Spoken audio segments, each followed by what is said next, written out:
My name is Nick and we are at my home in Charlotte, North Carolina. I actually lived here when I was younger. My parents had purchased the home back in 1991 when I met my lovely wife. We were looking for our own place to stay and they basically said, hey, you know, we got the house in Lansdowne, it's just sitting there, why don't you go ahead and, you know, take it over. House was closed off for close to 9 years. It was a mess. The honey-do list was like this long. We had a 200-year-old tree that was rotting. The HVAC, it was an old system. It was completely inefficient. I mean, we were getting $800, $900 a month power bills, and we were like, oh, we got to figure something out. We were talking about, you know, how can we do this? If we go through the conventional loan type, and a couple times we had seen the commercial for Unlock. I mean, the best thing about it is there's no monthly payment. So that's why we wanted to go with the HEA.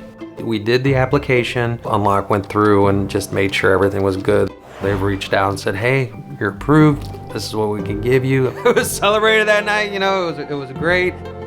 We changed out the HVAC. We changed out some windows. I think our bill got cut down by like 70%. We did also change out some of our appliances like our dishwasher, just a lot of stuff that we were able to invest in and actually saw that our costs really got cut down quite a bit. We wanted to really put more effort into improving the home even more. My wife, she had some of these great ideas, really make it a home. We were like, man, let's just jump on it again. Let's go ahead and try to reapply for it.